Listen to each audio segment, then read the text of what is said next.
नमस्कार दोस्तों, मैं आपका होस्ट अशोक आप लोगों का बहुत बहुत स्वागत करता हूं। और दोस्तों, आज ये 13वां एपिसोड है और आज इंजीनियर्स की जो ट्रेनिंग हमने प्लान की थी, इंजीनियरिंग स्टूडेंट्स या जो भी इंजीनियर्स हैं जो किसी प्लांट को ज्वाइन करने वाले हैं या ज्वाइन कर चुके हैं जस्ट, तो उनके लिए मैंने जो एक 10 दिन का ट्रेनिंग प्लान किया था वो आज उसका 10वां दिन है। और इन पिछले 9 दिनों में हमने अलग अलग जो डिपार्टमेंट्स कवर किए थे, जिनके अंदर आपको जानने समझने के लिए क्या चीज़ें मैंने ड्राफ्ट की थी वो सब मैंने आप लोगों के साथ में इन पिछले एपिसोड्स में शेयर करी हैं। और आज का जो 10वां दिन है, जिसमें मैंने आज बेसिकली 3 चीज़ें प्लान की हैं। इसमें 2 तो विजिट्स हैं, जो एक तो वेयर हाउस और ये HR, ये 2 डिपार्टमेंट हुए। और तीसरा, आपने जो पिछले दिनों में जो भी सीखा है, जो भी वो किया है, विज़िट किया है, आप आधा दिन या 2-3 घंटे निकाल के उस चीज़ को रिवाइज करिए। आप उन चीज़ों को कलेक्ट करने की कोशिश करिए कि आपने जो सीखा है उनको, आपने जो लिखा है, अगर कहीं उसमें आप भूल चूक हुई है तो उसको भी आप देखिए, एक बार पढ़ सरसरी नज़र आप उसको पढ़ने की कोशिश करिए। अगर लगता है आपको कि आपने जो देखा है और जो विज़िट किया है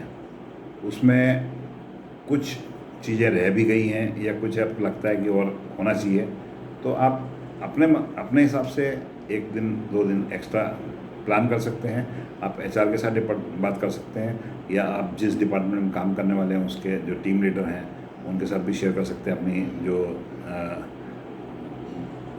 विल है, मतलब जो आपका वो विल नहीं,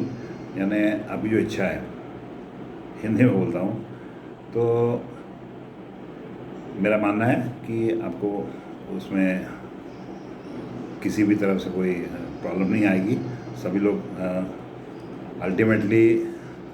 कंपनी के बेनिफिट को देखते हुए they will be with you, और they will certainly allow you 1 or 2 extra days also. So let us start now. दोस्तों, हम आज सबसे पहले डिस्कस करेंगे वेयर हाउस और इंजीनियरिंग स्टोर्स की। तो दोस्तों, किसी भी इंडस्ट्रीज़ के अंदर, अगर वो बड़ी इंडस्ट्री है या छोटी इंडस्ट्री है, तो एक स्पेस होता है जो पूरा कंट्रोल में रहता है एक डिपार्टमेंट के, जहाँ पर या तो इंजीनियरिंग स्पेस या इंजीनियरिंग चीज़ें, कंज्यूमेबल्स रखे जाते हैं जो प्लांट को चलाने के लिए ज़रूरी होते हैं, मतलब मशीनों को चलाने के लिए। और दूसरा होता है कंपनी के अंदर जो भी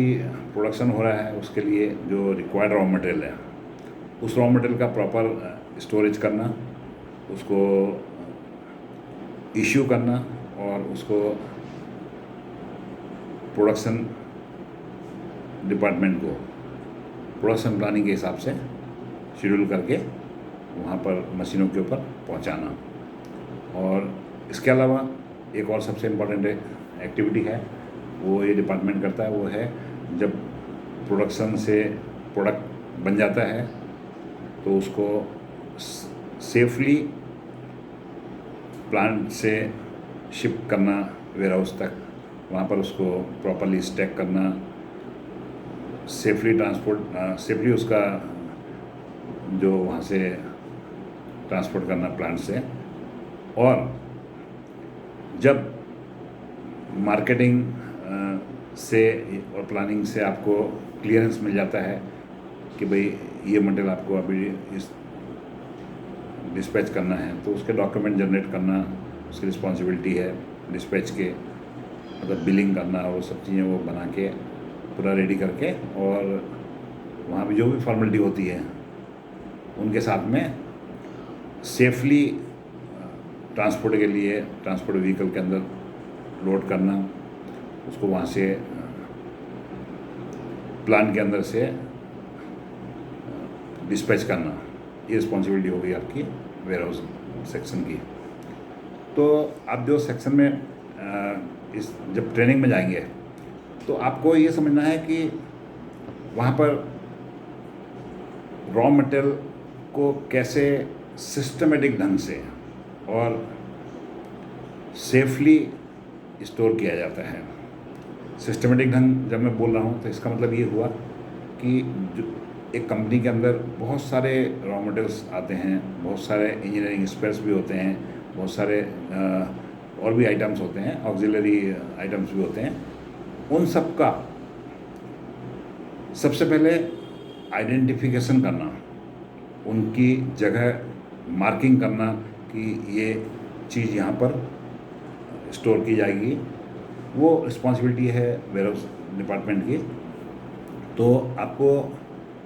ये समझना पड़ेगा कि जो वेयर हाउस डिपार्टमेंट है वो कैसे चीज़ों को आइडेंटिफाई करता है, जैसे स्टिकर चिपका के करता है, या वहाँ पर कोई जगह है, वहाँ पर पेंटिंग करी हुई जगह है कि वहाँ पर मार्क किया हुआ है कि यहाँ पर एक पर्टिकुलर आइटम रखा जाएगा। उसके अलावा एक और सबसे बड़ा जो आइडेंटिफिकेशन रहता है वो रहता है कि जब भी कोई मटेरियल आता है तो जब तक वो इंस्पेक्शन नहीं हो जाता तब तक वो मटेरियल खाली इनवर्ट मटेरियल रहता है, और वो जब तक इशू नहीं किया जा सकता जब तक कि उसका इंस्पेक्शन जो कंसर्न डिपार्टमेंट है, जैसे मान लो इंजीनियरिंग डिपार्टमेंट से, तो हो सकता है कि इंजीनियरिंग टीम जो है इलेक्ट्रिकल मैकेनिकल की या फिर और भी दूसरा एक डिपार्टमेंट हो सकता है, वो उसको इंस्पेक्शन करते हैं, उसको क्लियर करते हैं। और अगर रॉ मटेरियल है तो आपका क्वालिटी सेक्शन उसको इंस्पेक्शन करके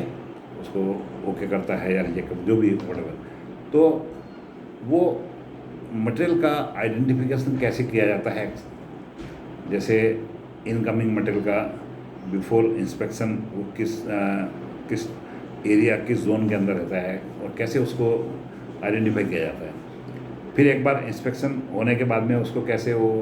एक्सेप्टेंस वाले जोन में उसको कैसे ट्रांसफ़र करना है, कैसे किया जाता है, मतलब क्या सिस्टम है, वो आपको एक्चुअली समझना है। तो ये एक ट्रेनिंग है, बड़ी इंपॉर्टेंट ट्रेनिंग है, आपको बहुत यूज़फुल रहेगी, ये भी समझिए आप उसको। और उसके बाद में जब मटेरियल जब इंस्पेक्शन होता है, ऑथेंटिकेशन होता है उन चीज़ों का, तो क्या डॉक्यूमेंट्स वेयर हाउस जनरेट करता है जिसमें वो ये इंडिकेट करेगा कि ये आइटम जो है वो एक्सेप्ट किया है या रिजेक्ट किया है, तो वो उसकी रिपोर्ट कैसे जनरेट होती है वो आप एक ब्रीफ में आप उसको समझ सकते हैं। फिर जो इंजीनियरिंग सेक्शन है या रॉ मटेरियल सेक्शन है, सॉरी हाँ रॉ मटेरियल सेक्शन है, तो ये अगर इन्होंने ओके कर दिया, उसके बाद में आपका मटेरियल जो है प्लानिंग के हिसाब से जो डिस्पैच हो रहा है, कहाँ पर, प्रोडक्शन में, प्रोडक्शन के लिए आप उसको सप्लाई कर रहे हैं, तो वो किस तरीके से सप्लाई होता है, मीन्स उनके पास में क्या फीड रिक्वायरमेंट कैसे आता है, उनके पास में क्या प्लानिंग से डायरेक्ट रिक्वायरमेंट आ जाता है कि आप इस मशीन पे ये आइटम भेज दीजिए, वो तो वो एक खाली एक आपके लिए एक सिस्टम को समझना इम्पॉर्टेंट है। दोस्तों, ये समझने के बाद में आप फिर आप ये भी आपको बहुत यूज़फुल लगेगा कि आपको ये समझना है कि जो रॉ मटेरियल है वो उसकी इन्वेंट्री एक वेयर हाउस के अंदर कितने समय के लिए की जाती है। मतलब एक प्रोडक्शन प्लानिंग डिपार्टमेंट ने बताया कि उनको 3 महीने का ये शेड्यूल दे रहे हैं हम, तो आपको उसका इन्वेंट्री कितने दिन का रखना पड़ता है, looking to the consumption pattern, और जो वेस्टेज कितना होता है उस पर डिपेंड करता है। वो सब चीज़ जो है वो आप प्लानिंग डिपार्टमेंट आपको देता है, तो आप उसको कैसे मतलब स्टोर में at any given point of time आपके पास में कितने दिन की इन्वेंट्री होती है, और दूसरा चीज़ है कि over a period of time से मान लो पिछले 1-2 सालों के अंदर आप उसको कैसे कंपेयर कर सकते हैं कि आपकी इन्वेंट्री लेवल जो है वो कम हुई है, ज़्यादा हुई है। लुक इनटू द मार्केटिंग, मतलब यानी आपका रिक्वायरमेंट को देखते हुए। ऐसा नहीं कि अगर मान लो प्रोडक्शन बहुत ज़्यादा बढ़ गया है तो हो सकता है इन्वेंट्री बढ़ जाएगी, ये भी एक वो है। लेकिन जस्ट एक आपको एक ट्रेंड को समझना है, उस चीज़ को कंसेप्चुअली। आपको फिगर हो सकता है रुपीस में फिगर, या जो उसमें एक्चुअल वैल्यू में फिगर्स शायद हो सकता है as a new entrant people में नॉट प्रोवाइड यू, बट एक आपको ट्रेंड बोल सकते हैं कि हमारी इन्वेंट्री बड़ी है या कम हुई है, या हमने ये एक्शन लिए हैं उसके कारण ऐसा इम्प्रूवमेंट हुआ है। तो ये आपको एक बेसिक जानकारी मिल सकती है। दूसरा चीज़ ये है कि आप ये भी जानने की कोशिश करिए कि ये सेक्शन जो नॉन मूविंग इन्वेंट्री है किसी भी कारण से उनको कंट्रोल कैसे करता है। मतलब कोई चीज़ अगर मान लो स्टोर में पड़ी रहती है बहुत साल, कुछ ऐसे होते हैं एसेंशियल चीज़ होते हैं, ठीक है, लेकिन कुछ चीज़ ऐसी होती है जो किसी कारण से मंगा के रखी हुई हैं लेकिन वो यूज़ ही नहीं हो रही, या इवन कोई रॉ मटेरियल है जो अभी प्रोडक्शन का कुछ अगर मान लो चेंज हो गया शेड्यूल, या वो जो मैन्युफैक्चरिंग कर रहे थे वो शायद मैन्युफैक्चरिंग अभी अगर मान लो नहीं हो रहा है, तो उस टाइप के केस में एक टॉप मैनेजमेंट के साथ में आपका कैसे डायलॉग होता है, या प्लानिंग के साथ में परचेस के साथ ऐसा डायलॉग, यानी आपका क्या सिस्टम है कि आप उसको फीडबैक देते हैं कि भाई ये मूविंग नहीं हो रहा है, ये आइटम इतना टाइम हो गया, और हालांकि आप उस पर कुछ खुद एक्शन नहीं ले सकते, लेकिन जो कंसर्न डिपार्टमेंट है और टॉप मैनेजमेंट है जहाँ आपकी मीटिंग्स वगैरह होती होंगी उसको, तो एक कंपनी ने कुछ सिस्टम जो डिज़ाइन किया होगा वो डिज़ाइन सिस्टम आप एक ब्रीफ में खाली उसको समझने की कोशिश करें कि भाई ये कैसे वो काम करता है। कि अगर जब इन्वेंट्री रॉ मटेरियल की या इवन फिनिश गुड्स की इन्वेंट्री भी अगर मान लो ऐसा होता है कि कुछ प्रोडक्ट ऐसे होते हैं जिनको आपको मार्केट में जो रिक्वायरमेंट होता है वो 1-to-1 नहीं होता, बल्कि आप ओवरऑल मार्केट ट्रेंड को देखते हुए अगर प्रोडक्ट को आप बना के रख लेते हैं और बाद में उसको बेचते रहते हैं, वो अगर यूजेबल कंज्यूमेबल आइटम्स होता है या उस टाइप होता है, तो उन चीज़ों को आप वहाँ पर नॉलेज में खाली लाने का काम कर सकते हैं। बाकी आप जरूर नहीं कि हर चीज़ में आप कुछ एक्शन ले लेंगे। आपकी एक्शन हो सकता है कि यू में बी इग्नोरेंट, आपको समझने में कुछ वक्त लगेगा, लेकिन आप अगर सिस्टम को समझेंगे खाली उनके साथ डिस्कशन करके, तो आपके लिए बहुत सारी चीज़ें क्लियर हो जाएंगी। तो मेरा खाली आपको उतना ही वो सजेशन है कि आप सिस्टम को समझिए, उनके फिगर्स में और उसमें आप जाने की कोशिश मत करिए। आप खाली ये समझिए कि अगर कोई आइटम लंबे समय से अगर यूज़ नहीं हो रहे तो उसमें उनका सिस्टम क्या है कि उन्होंने कहा चलो भाई हम 3 महीने में एक बार हम एक इन्वेंट्री का वो निकालते हैं और नॉन मूविंग आइटम्स का हम एक लिस्ट कंसर्न डिपार्टमेंट को या टॉप मैनेजमेंट को हम देते हैं। खाली दिस मोर देन सफिशिएंट, ये खाली इन्फॉर्मेशन आपके लिए जो आप उसको लेके और अपने नॉलेज में उस चीज़ को रख सकते हैं, नोट डाउन कर सकते हैं। तो ये आपका नॉलेज बढ़ाएगा कि आपकी ऑर्गेनाइजेशन इस पर्टिकुलर चीज़ को कैसे टैकल करती है। तो बेसिकली क्या है कि मैं जब आपके साथ में ये डिस्कस कर रहा हूँ तो मेरा एक चीज़ हमेशा दिमाग के अंदर रहती है कि आप चाहे किसी भी डिपार्टमेंट के अंदर काम कर रहे हैं, लेकिन आपको ये मानना पड़ेगा कि सभी डिपार्टमेंट मिलके और कंपनी का जो गोल है, कंपनी की ऑब्जेक्टिविटी है, उसको फुलफ़िल करने की कोशिश कर रहे हैं। और एक सभी डिपार्टमेंट के बीच में एक रिश्ता होता है, और वो रिश्ता है हम शायद एक दूसरे के इंटरनल कस्टमर्स होते हैं। और मैं उसका एक एग्ज़ाम्पल देता हूँ। जैसे फॉर एग्ज़ाम्पल जब आप परचेज़ कोई रिक्वायरमेंट देते हैं तो आप परचेज़ के लिए कस्टमर बन जाते हैं। लेकिन वहीं जब आप परचेज ने आपके लिए कोई मटेरियल मंगा दिया है, उसके बाद में आपको उसको क्लियर करना है, आपको इंस्पेक्शन करना है, कुछ करना है, तो उस बात के लिए आपका जो परचेज डिपार्टमेंट है वो आपके लिए एक कस्टमर बन जाएगा, आप उसके सप्लायर बन जाएंगे। तो ये चीज़ों को समझना पड़ेगा। थोड़ी सी आपको समझने में ऐसा लगेगा कि ये बड़ा डिफरेंस ऐसा कैसे हो सकता है, लेकिन ये ऐसा है। सिमिलरली जब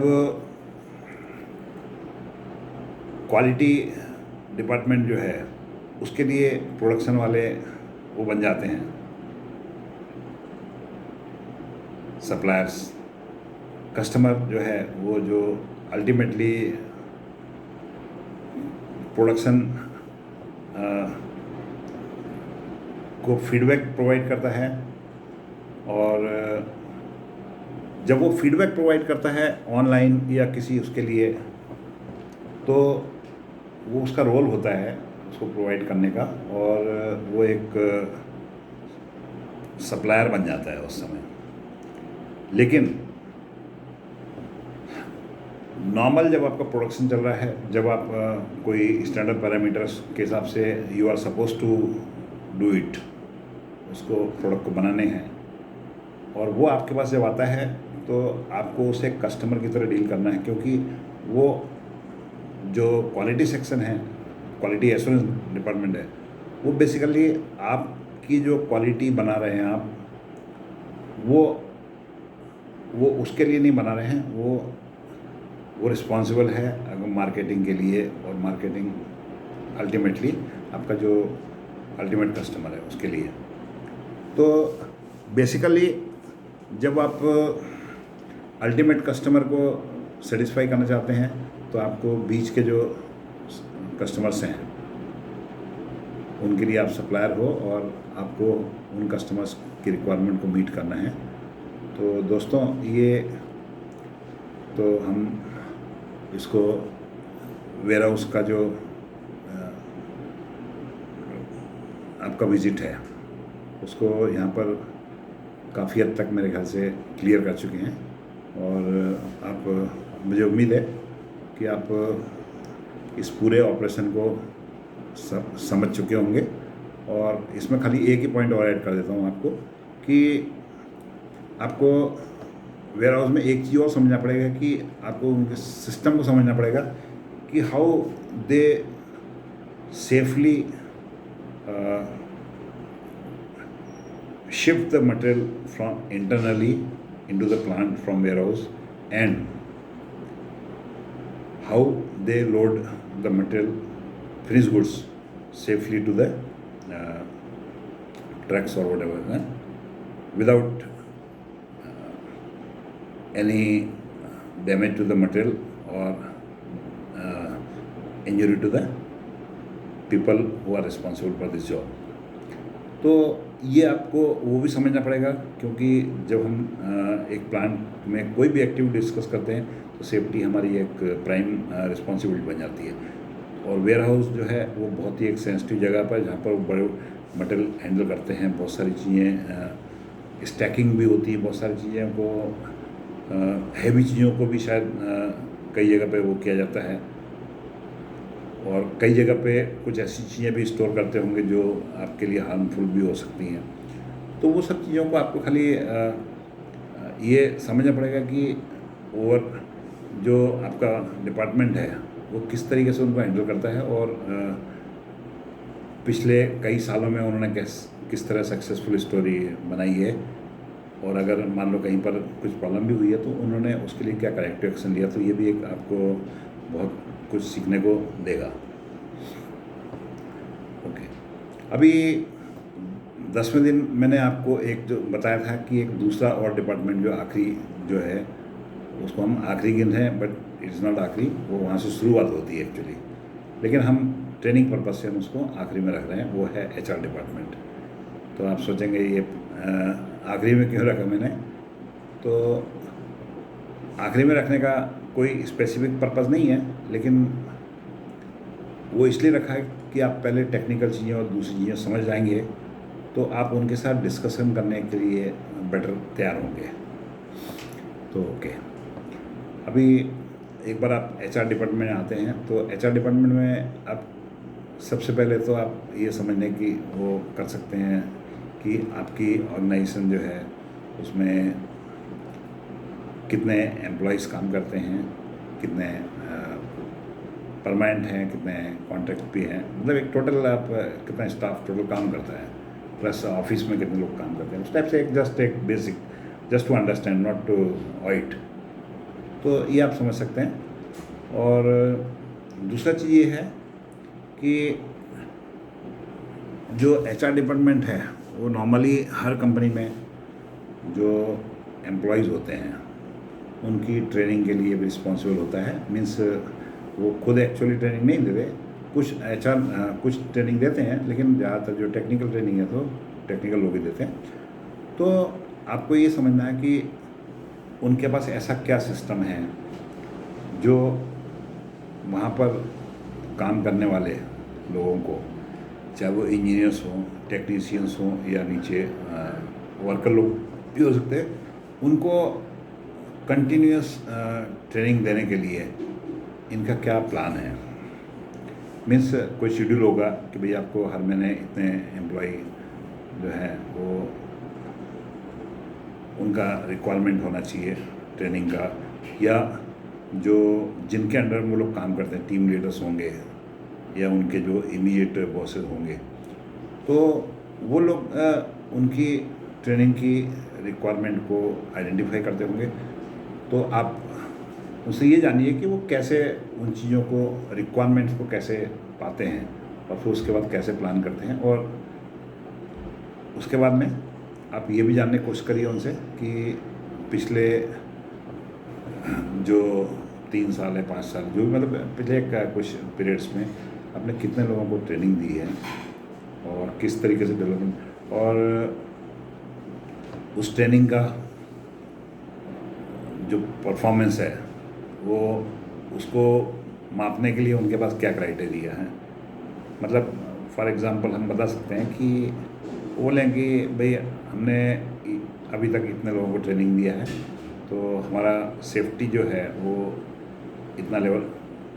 इसके इंसिडेंस जो है उसमें इतना % कमी आई है, या उस टाइप से कुछ जो भी इम्प्रूवमेंट हुआ है वो आप वो नोट कर सकते हैं। तो एचआर से जो मेरे प्लान थे आपके साथ में, वो खाली 3 ही पॉइंट थे, वो मैंने आपके साथ में शेयर कर लिया, और उन चीज़ों को आप